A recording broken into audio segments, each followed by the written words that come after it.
On a Sunday morning in September 2005, Ashley Wallace woke up and found her stepfather, David Castor, lying on the floor of their bedroom in Clay, New York. She called her mother. Her mother, Stacey Castor, told her not to panic. By the time paramedics arrived, David was barely alive. By the time he reached the hospital, he was dead. The cause of death, investigators initially believed, was natural, a diabetic man who had consumed too much alcohol and suffered a cardiac event in his sleep. It was a reasonable explanation.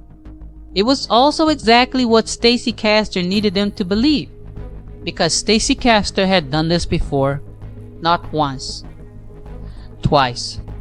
2 husbands, 2 deaths, 2 life insurance policies, and a woman who had spent years perfecting the art of standing in a hospital corridor looking like the most devastated person in the room. But the detail that makes this case unlike almost anything else in American true crime history, the detail that crosses a line most people cannot even imagine approaching, is what Stacey Castor did when investigators started getting too close. She didn't run. She didn't confess. She didn't disappear. She wrote a suicide note in her daughter's handwriting, and she made her daughter drink it. Stacey Castor grew up in central New York State, a region of small towns and working class families where people knew their neighbors and trusted the people they married. She was described by people who knew her as friendly, sociable, the kind of woman who showed up at community events and remembered people's names. She had a laugh that carried across a room. She was good at making people feel comfortable. In 1990, she married her first husband, Michael Wallace. They had 2 daughters together, Ashley and Bree. By all appearances, it was an ordinary marriage in an ordinary town. Michael Wallace died in 2000. He was 38 years old. The cause of death was listed as natural cardiac arrest, attributed to antifreeze poisoning that investigators at the time believed he had accidentally consumed. Nobody looked too hard at Stacey. She collected on his life insurance. She moved on. In 2003, Stacey married David Castor, a heating and air conditioning contractor who was well liked in the community, dependable, honest, the kind of man neighbors described as a good person without having to search for examples. David Castor had no idea that his new wife had already done this once. Nobody did, because Stacey Castor had calculated correctly that a woman who appeared to be a grieving widow in a small town would be extended a level of trust and sympathy that made questions feel almost cruel. She had used that calculation before. She was about to use it again. In August 2005, David Castor began feeling sick.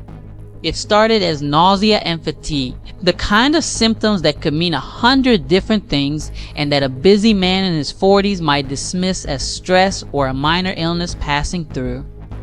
It got worse. Within days, he was barely able to get out of bed. His body was shutting down in ways that his doctors struggled to explain. He was disoriented, weak, unable to keep food down. Stacey took care of him. She brought him drinks. She checked on him. She told friends and family that she was worried, that he wasn't getting better, that she didn't know what was wrong. On September 11, 2005, David Castor was found unresponsive on the bedroom floor. He died in the hospital later that day. The initial examination pointed toward alcohol poisoning combined with his diabetes, a man who had drunk too much and whose body couldn't handle it. There was one problem. David Castor almost never drank. People who knew him well said he was not a drinker. His tolerance was low. He had no history of heavy alcohol consumption. The idea that he had quietly consumed enough alcohol to kill himself alone in his bedroom without telling anyone, without any of his friends or family having any awareness that this was a pattern or a tendency, didn't fit. But the explanation was accepted. and Stacey Castor, who was the beneficiary of David's life insurance policy, which she had worked to change the terms of in the months before his death, collected. For 2 years, nothing happened. Then investigators began asking questions about Michael Wallace, and everything changed. In 2007, investigators in Onondaga County began taking a second look at the death of Michael Wallace. The original finding, accidental antifreeze poisoning, had always contained a loose thread. Antifreeze has a distinctly sweet taste that most people find immediately unpleasant in large quantities. The amount found in Michael Wallace's system would have required him to consume enough of it that the taste alone should have stopped him, and yet no container of antifreeze had ever been found near his body. No explanation for how he came into contact with it had ever been established. When investigators exhumed Michael Wallace's body and ran new toxicology tests, they confirmed what the original finding had suggested but never fully pursued: he had been poisoned. They also looked more carefully at David Castor. A second autopsy revealed something the first examination had missed or dismissed. The specific profile of what was in David's system was not consistent with voluntary alcohol consumption. The distribution of substances in his body, the way it had moved through his system, the concentration in his kidneys, was consistent with someone who had been given antifreeze over a period of days, not someone who had drunk alcohol in a single sitting. David Castor had been poisoned too. Investigators began building a case, and Stacey Castor, who had spent years watching investigations from the safe side of the room, presenting herself as the devastated widow who had somehow lost 2 husbands to tragedy, began to realize that at this time, the questions were not going away. She needed a solution. The solution she chose was one that prosecutors would later describe in court as one of the most calculated and cold-blooded acts they had ever encountered in a murder case. She decided to frame her own daughter. Ashley Wallace was 22 years old in September 2007. She was starting college. She had spent her childhood in a house with a mother she trusted completely.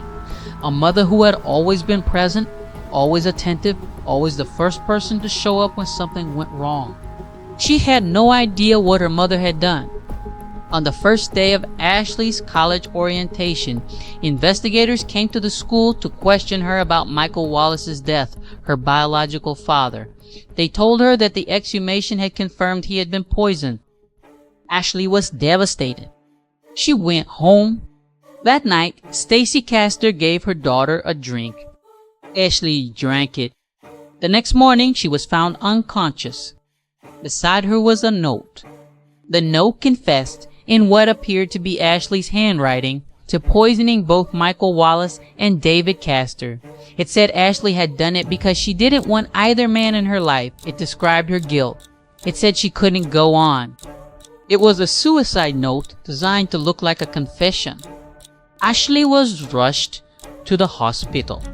She survived, and when she regained consciousness and was told what the note said, her response was immediate and absolute. She had not written it. She had no memory of writing it. She had no memory of the hours before she lost consciousness.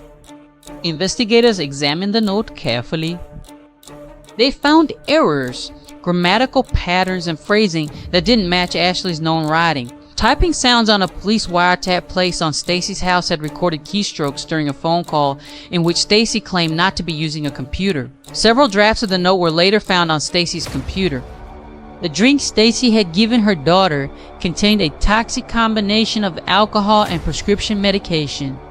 Stacey Castor had tried to kill her own child and framed that child for 2 murders. In one move, investigators arrested Stacey Castor in October 2007. At her trial, Ashley Wallace testified against her mother. She sat in the witness stand and looked at the woman who had raised her and told the jury what she knew, what she remembered, and what she had survived. It took the jury less than 7 hours to convict. Stacey Castor was found guilty of second-degree murder in the death of David Castor and attempted second-degree murder for the poisoning of Ashley. She was sentenced to 51 1/3 years to life in prison. She never admitted to killing Michael Wallace, though prosecutors believed the evidence was clear. She maintained her innocence from the moment of her arrest until her death. On June 11, 2016, Stacey Castor was found dead in her prison cell. She was 48 years old. The cause of death was a heart attack. Natural causes. The same explanation she had relied on twice before. The Stacey Castor case stays with me in a specific way that most true crime cases don't. It's not the poisonings, as horrifying as they are. Poison as a method of murder has a long and documented history, and the psychology of someone who chooses it, the patience, the proximity, the ability to appear caring while causing harm is something investigators and psychologists have studied for decades. What stays with me is the note. The decision to sit down at a computer, knowing that your daughter is alive, knowing that she is your child, knowing that she is about to start her adult life, and write a document designed to destroy what remains of that life even if the physical destruction fails. Most people who commit crimes, even terrible ones, have a line they won't cross. Children are usually that line. Stacey Castor crossed it without apparent hesitation. And the part that I find myself returning to again and again is that it almost worked if Ashley had consumed a slightly higher dose, if she hadn't been found in time, if the note had been accepted at face value by investigators who were already building a case, Stacey Castor might have walked free. Her daughter would have died, and the official record would have shown that Ashley Wallace had poisoned her own father and stepfather, written a confession, and taken her own life. Ashley Wallace is alive. She survived the drink her mother gave her. She survived the trial. She survived the experience of sitting in a courtroom and watching the person who raised her be convicted of trying to kill her. I don't know what that does to a person, but I know she did it. And I know she told the truth when it mattered most. In a case full of lies, layered over lies, constructed over 15 years by a woman who had perfected the performance of grief that matters. Stay safe and pay attention to who's offering you a drink.